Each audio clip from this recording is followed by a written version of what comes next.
Can you see my screen?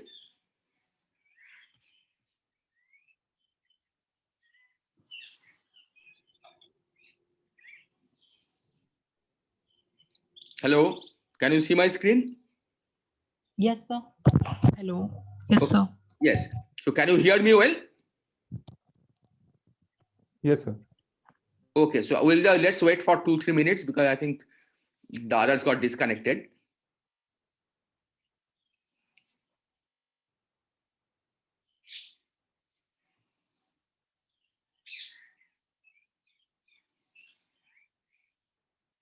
Okay, but Harshit, you were asking something at that time when it got disconnected? Yeah, I was asking what are nucleons in equilibrium with? Nucleons or even nucleus and protons? Neutrons and protons.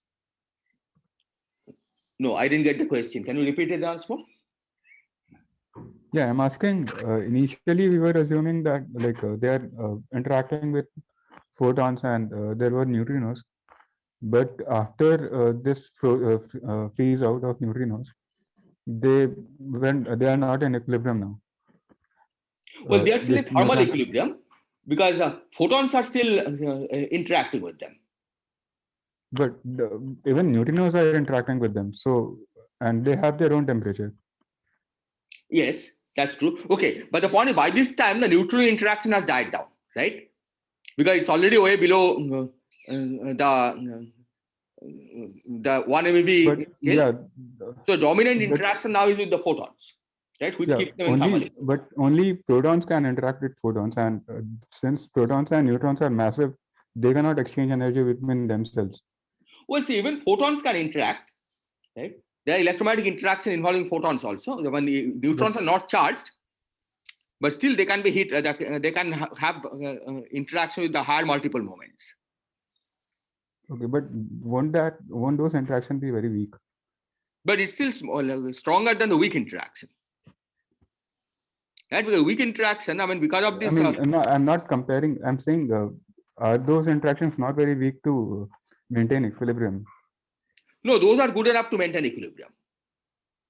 Right? As you Okay. can estimate, electromagnetic interactions actually are reasonably strong. So even though neutrons are neutral, they can be kept in equilibrium by electromagnetic interaction. Okay. Because essentially, because it's 1 over mw square, right, which is a very large number in the denominator, that is not there here. Yeah. Okay. Yeah. Right, and that's the reason why these interactions are reasonably strong.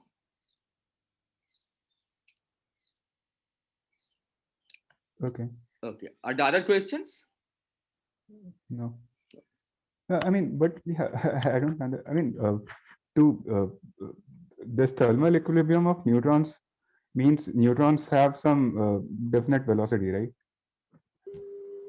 Well, And definite energy, say, right? Kinetic energy. definite energy, and that energy will give them some average velocity, let's say.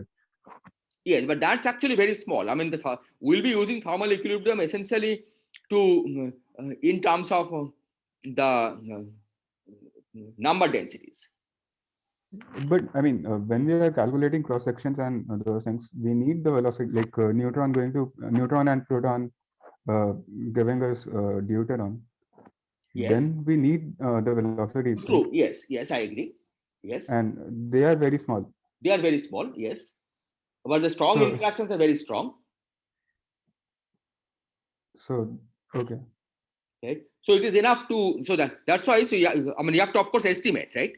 As I said, when you actually, if you want to do this numerically, right? I mean, that information will go into this calculation of the rate. Yeah.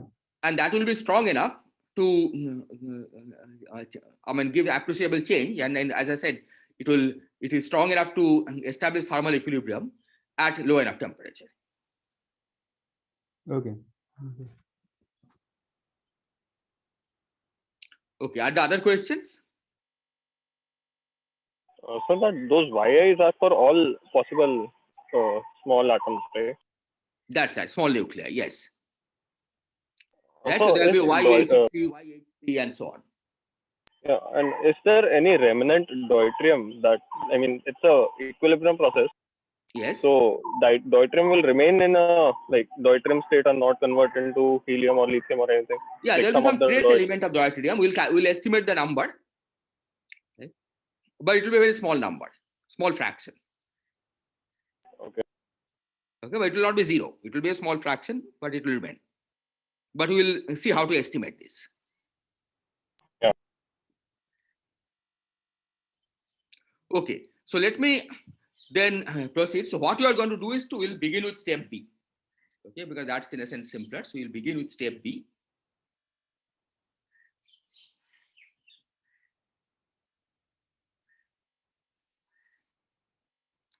Namely, assuming that it has come to thermal equilibrium, okay, at some time t, okay, how to calculate the yi's. Okay. So let's suppose that we have Ni as the density of nuclei of type I. This I have already introduced earlier. I. Then we have Zi, which is number of protons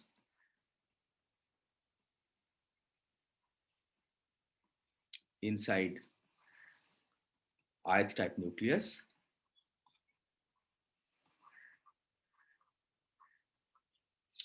And Ai minus Zi.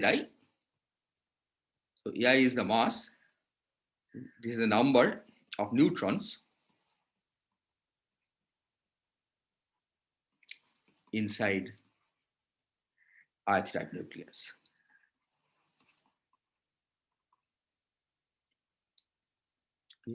Now, because the processes that are involved are strong and electromagnetic, in this case, we can pretend that both the number of neutrons and number of protons are conserved. So NP total, okay, total density, okay, let me define it. So this is the actual number of protons that are present plus sum over I, Zi Ni. And similarly, Nn total is the number of neutrons plus sum over I, Ei minus Zi times Ni.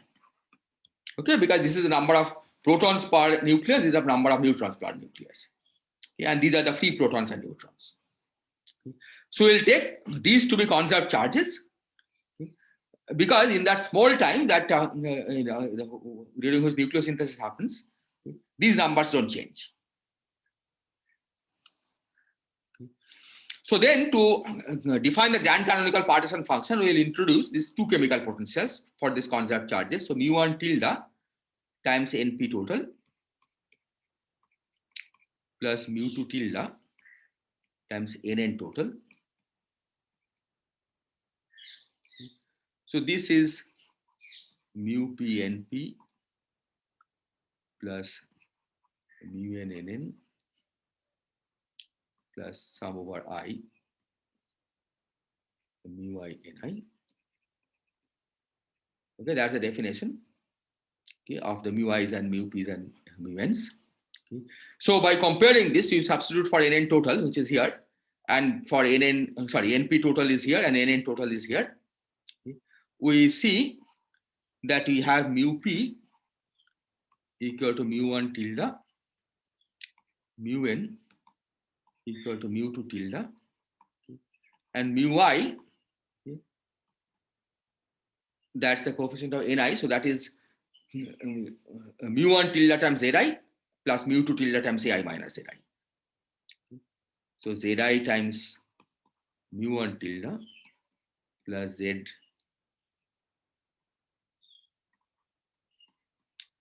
Ai minus Zi times mu2 tilde. So that's Zi mu p plus Ai minus Zi mu n. Is this point clear? So you are basically considering this neutron-proton nuclei system as a thermal ensemble in which the number of protons and number of neutrons are separately conserved, because we are ignoring weak interaction at this stage. Just electromagnetic and strong interactions are included. So introduce two chemical potentials and rewrite and express all the other chemical potentials in terms of these two. Okay, so here I can take mu p and mu n as the independent variables, and all the mu i's are expressed in terms of mu p and mu n.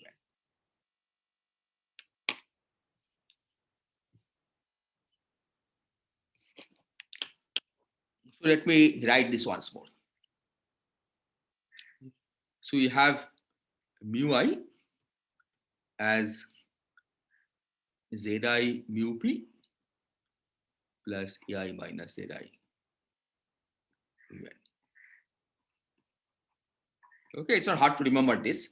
This is the Zi is the number of protons, so that's multiplied by mu p, and this is the number of neutrons multiplied by mu n. Now here all baryons are non-relativistic. Baryons means protons, free protons and neutrons, as well as the nuclei.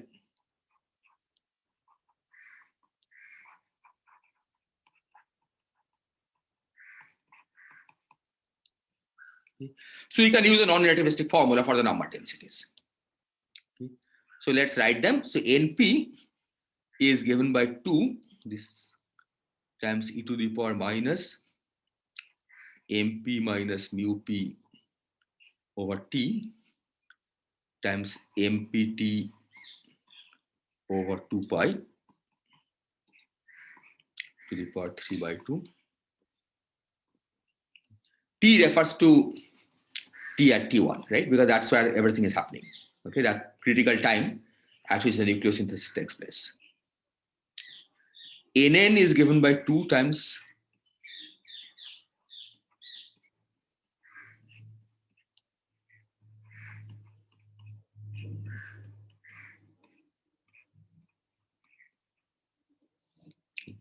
and Ni is given by Gi times e to the power minus Mi minus mu I by T, and then MIT over 2 pi to the power 3 by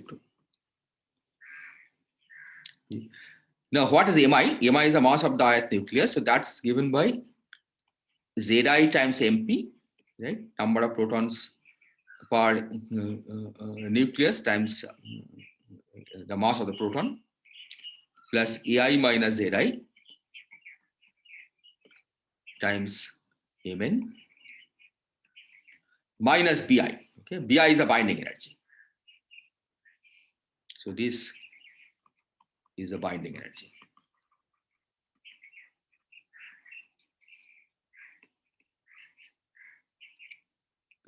This one I have already written.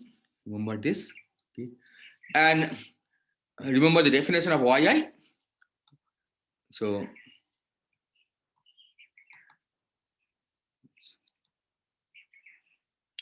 Yi, let me write the definition on top because I need this space. So Yi was Ni over the NB, say, total number of baryons per unit volume.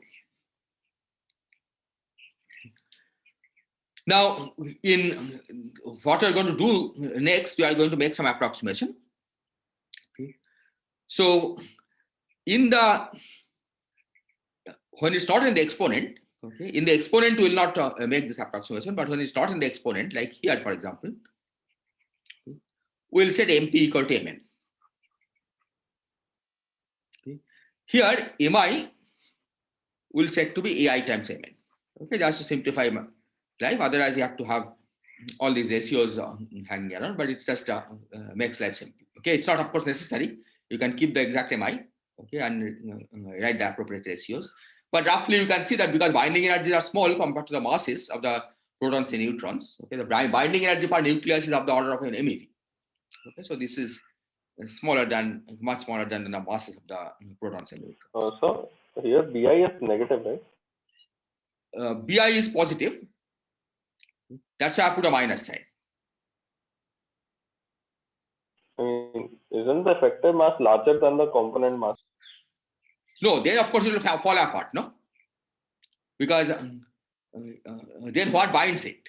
In order to form a nucleus, the mass of the nucleus must be smaller than the sum of the component masses, right? Like when we say proton mass MP, it is more than the individual quark masses. Yeah, because quarks are confined, right? But this is different. I mean, if you have a mass of a hydrogen atom, for example, right? When protons and electrons are bound, the mass of a hydrogen atom is somewhat less than the sum of the masses of the protons and electrons. Because of this minus 13.6 electron volt, right? That's the binding energy. Okay, 13.6 electron volt is the binding energy. So you have to subtract it from the sum of the masses of the protons and electrons.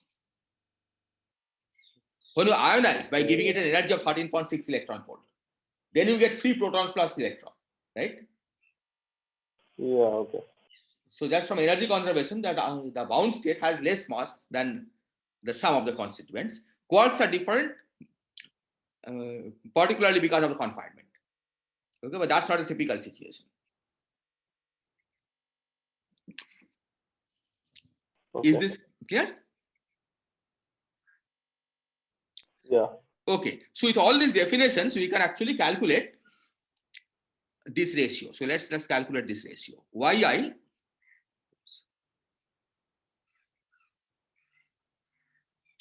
let's calculate Yi over Yp to the power Zi and Yn to the power Ai minus Zi. Okay, I should have said I have defined Yp and N by in the same way. Okay, so Yp is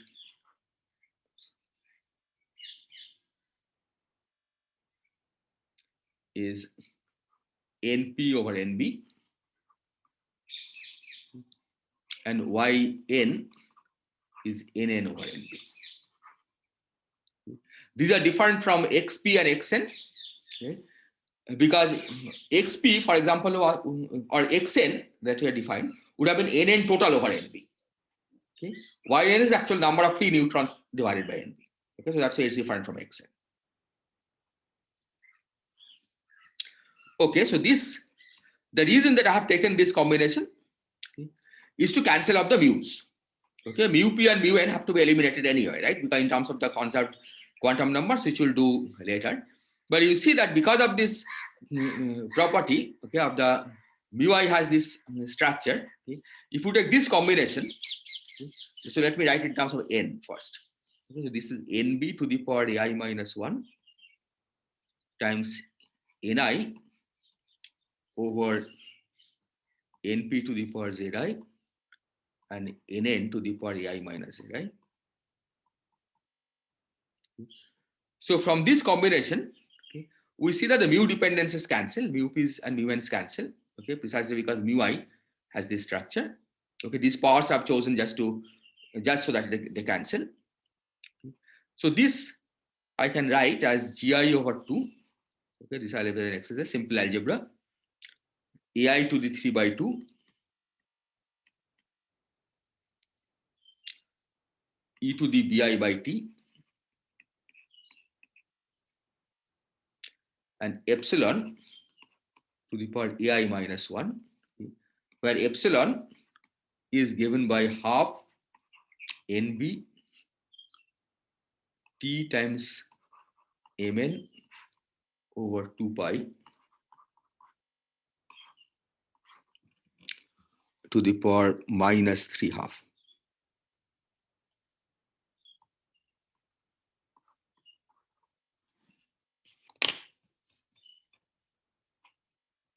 Is this clear? Okay, so this is just straightforward. You just substitute these values of nn, np, and ni, and you will find this. Sir, didn't we just see a while ago that NN is practically zero?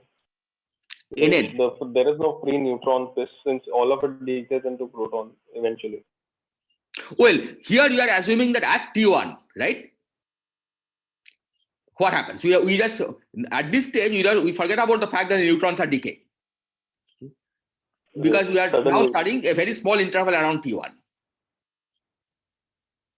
yeah. At the end, you are right that the number of neutrons you expect, everything will decay, right? But we will see that from this calculation itself, we will see the number of neutrons is very small. Okay. Okay, even though, so even if we forget the decay, so what we will show is that even if you forget the decay, most of the neutrons are going to get bound. Okay, so you don't have to worry about the fact that they will further decay. But the approximation that we are making here is that you simply forget about the decay altogether and just consider the strong electromagnetic interaction process. That's why these are conserved, right? Otherwise, these wouldn't have been conserved. Not these, but NP total and NN total that you took to be conserved, these wouldn't have been conserved otherwise, right? Yeah, also, like regarding the same binding energy, Yes. when we just leave an electron and proton as is, then they'd like to combine and release that 13.6 volts of energy, electron. Exactly. So what would happen with quarks in that sense? Well, quarks never come out, no? Yeah, but can we make an analogous statement that you have to provide that binding energy somehow? No, for quarks, there's no analogous statement because of this confinement, because free quarks don't exist. Right? So the kind of question that you're asking doesn't make sense, right? Because free quarks don't exist. Then do we even need the term binding energy? Because since they're always bound. Yeah, so for nuclear, you don't really use the word binding energy. Right? Because binding energy typically lowers the mass, right? Which is not true for quarks. Right? So you don't even call it a binding energy in that case. And you can in no way like separate them even by providing that binding energy. Exactly. Okay.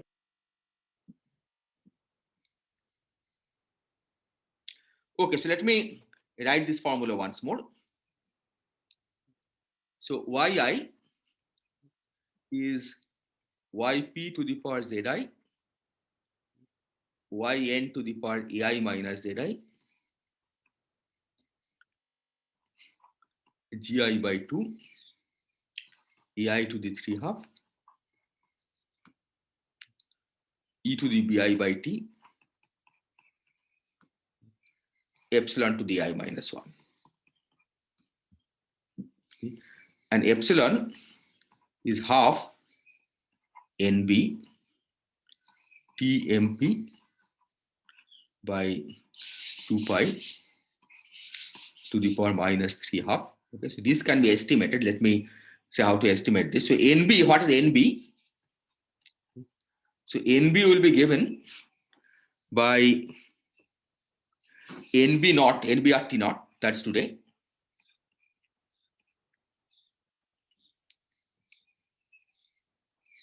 Over lambda of T naught cube over lambda of T1 cube, right? But this, of course, by definition is 1, right? So this is NB of T naught. And now this one, lambda of T1 cube, I can estimate from T of T1 cube over T naught cube. Okay, because after this, see, by this time, the electrons have all decayed, right? And after that, the photon temperature has continued to fall as 1 over T, 1 over lambda. So I can write lambda of T as T of T1 over T naught, okay, using the fact that lambda T equal to constant.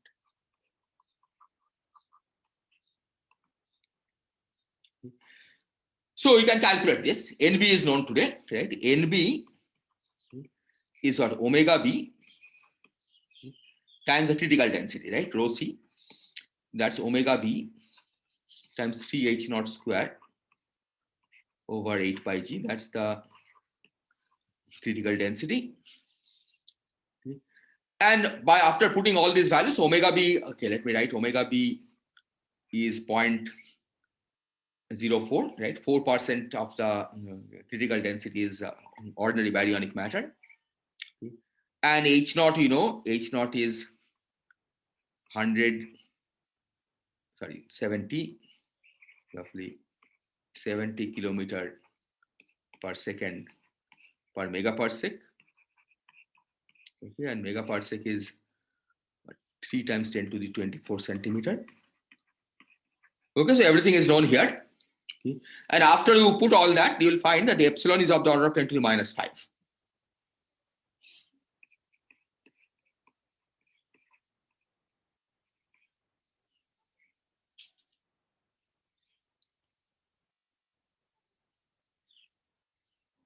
Okay.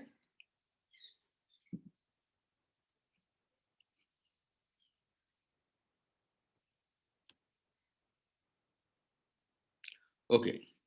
So now what is the procedure? Okay. So you see here, you have given the result for yi, right? So is everything known? Okay, not quite. Okay, we need to, yp and yn are not known, right, at this stage. Okay. So you have to find some ways, some equations to determine yp and yn. Okay. And that is given by the following equation, following observation, that we have this relation that np plus sum over I, zi ni, is given by np total, and np total is 1 minus xn at t1 times nb. Oh, so haven't we written it the other way around, the NB equation? Like NB of T naught is smaller today, right? NB of T naught is smaller today, yes. Yeah, so it is P of T1 cube upon T naught cube. Right, yeah. So lambda, sorry, you're right. So this is Inversely, so yeah, and this is T naught cube.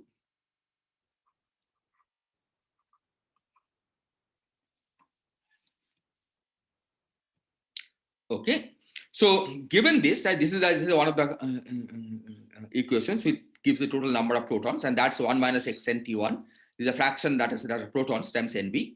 Okay. So you divide by nb. Okay, so this gives you yp plus sum over I zi times yi is 1 minus xn. So this is one equation. The other equation is for the neutron. Similarly, yn plus sum over I ai minus zi yi is equal to xn. Okay. So now you have everything. You see that we have this expression for yi in terms of yp and yn. Okay. So the procedure is that we substitute for yi in terms of yp and yn in these equations, in this equation as well as in this equation. Okay. So this gives you two equations for yp and yn. Okay.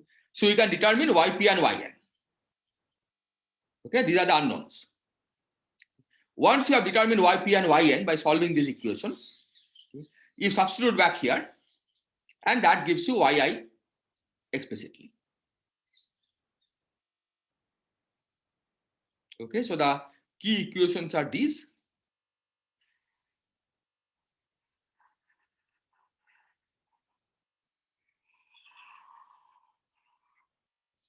And these two.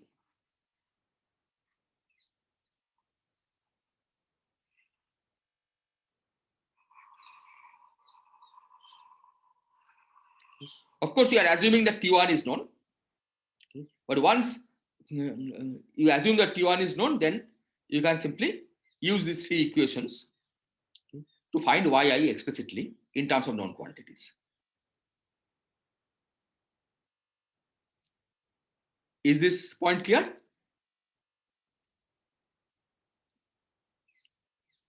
Okay, so I think today the time is up. So next time we'll actually analyze these three equations. At this stage it looks complicated, right? Nonlinear equation, but we'll see that once you put in the numbers, in particular the fact that the epsilon is so small, Okay, sorry, this is not 10 to the, this is minus 10 to the minus 15. I'm sorry, this is epsilon is 10 to the minus 15. Okay, so I'll leave it as an exercise. Okay, this is an exercise to check this. It's the easy calculation, right? Once all the numbers are given anyway. Okay. So what we will see is that once we put in the actual numbers and also the numbers for the binding energies, okay, we will find that there is actually a very easy way to solve this, right? And that will show in particular that almost all the baryon number is contained in either helium or protons. Okay, all the other numbers are extremely tiny compared to helium and proton numbers, and we'll estimate what number we get. Okay, so I think today I'll stop here. Are there questions? So this GI also comes from strong interaction theory, like it's the multiplicity of the bound states, right? Yeah, so GI basically comes from the spin of the nucleus, right? It's this 2J plus 1. The ground state, you have to look at the spin of the ground state, and it's the 2J plus 1 of that. All right. Because excited states are hard energy, right? So you don't include those. Okay. Okay. Any other question? So this T naught is a time when only photons remain in the bath, is it? Yeah, T naught is today's time. Today's time. This is today. Okay. Yeah. Okay. Because that's why I've set lambda T naught equal to 1, right? Because we want to calculate NB at that time, right? And the point to calculate NB at that time, we just use the fact that today's NB is known, right? The number of baryons per unit volume, and you just evolve it backwards to calculate NB at that time. Okay.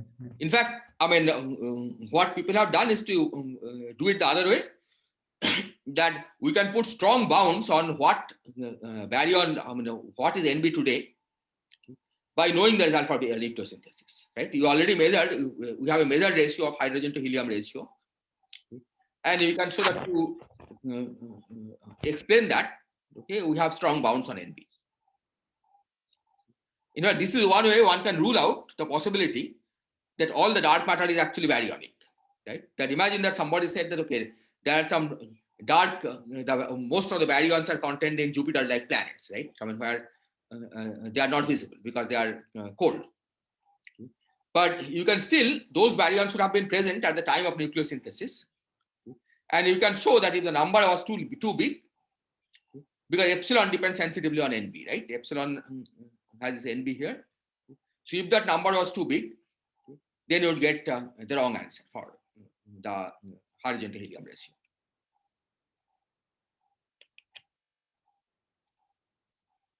Sir, in all like dark matter models, do people consider it to have some sort of an elementary number like baryon or lepton number? Well, presumably there is some number which is reasonably well conserved, right? Because the dark matter is not able to decay into lighter particles, right? So they may still have a long lifetime, right? Like the lifetime of the universe. But the fact that they exist today as massive particle means that they must have some approximately conserved charge. Yeah, and during nucleosynthesis, we are also saying that nucleus is being created. We are also saying that what? I mean, why are we including the contribution of dark matter in this NB? No, we are not. That's why I took omega b, right? 0.04. See, the total omega m is 0.3, right? Yeah. So that's not relevant. Only the number of baryons is relevant. Yeah. So why would dark matter densities put bound on NB? I'm not sure. No. So what I'm saying is that, see, initially, I mean, we don't know if the dark matter is baryon or not, right? Yeah. We know there is some excess matter, and initially people had suggested that maybe there are baryons, right? Just some planet-like objects, right? Made of normal protons and neutrons, but they are dark. That they are not visible. They are not like stars which shine, and so you cannot measure them. Okay. But if that is the case, then that they would contribute to omega b, right? And so those would have been there in the early universe. So NB would increase.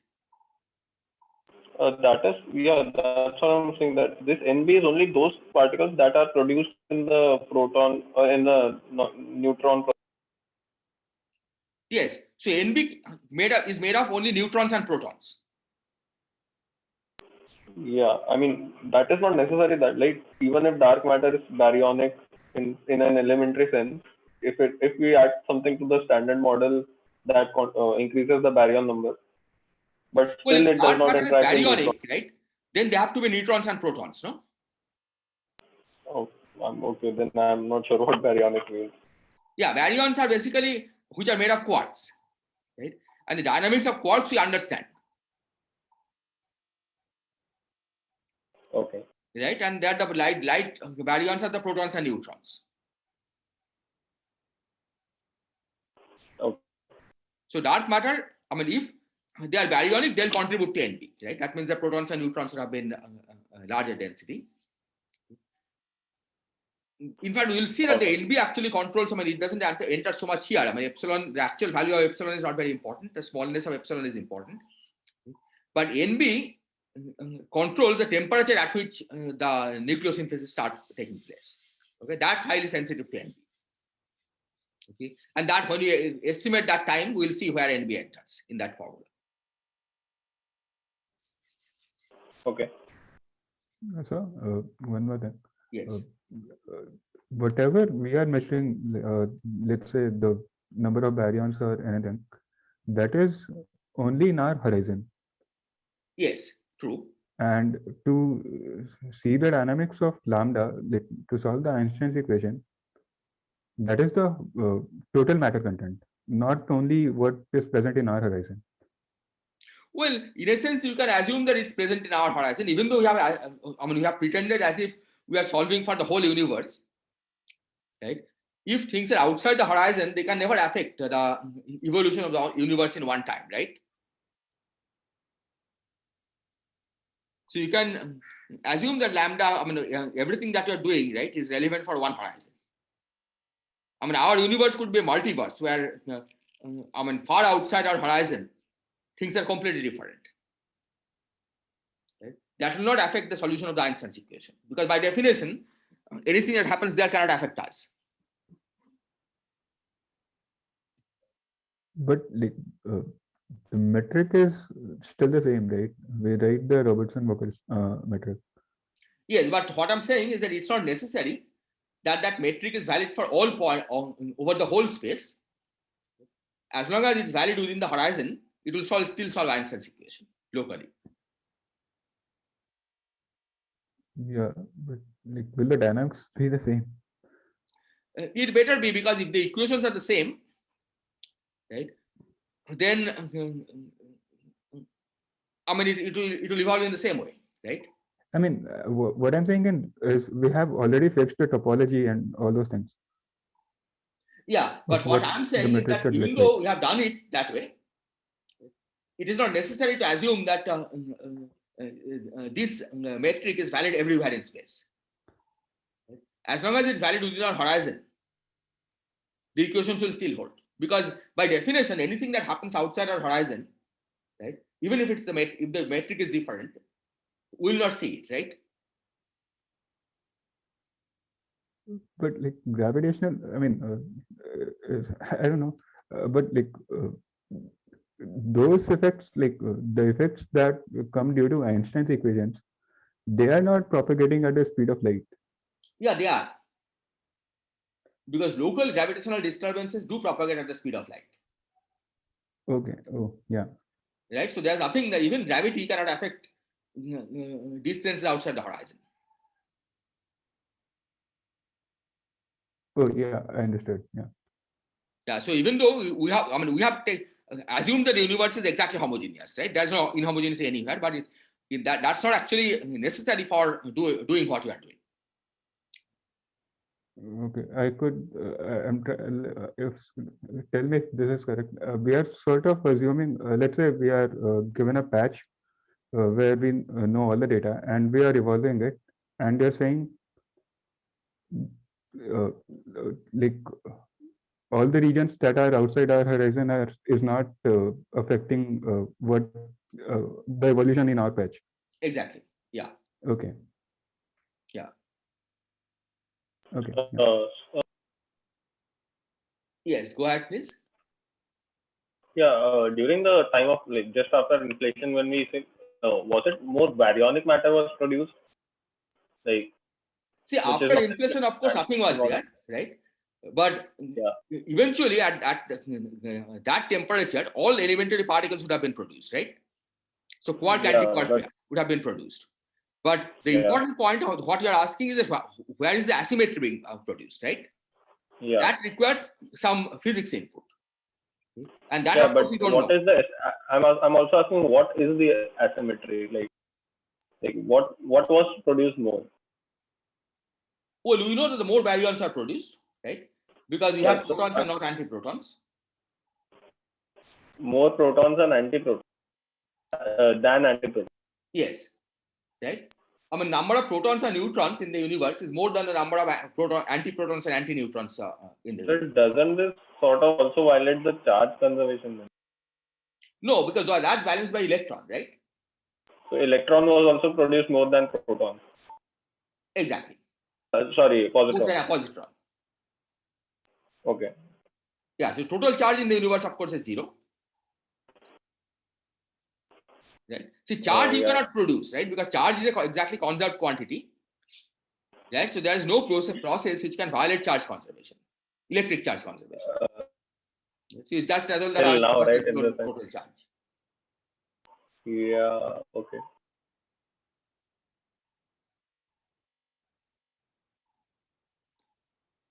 Okay, so if there are no other questions, I think I'll stop.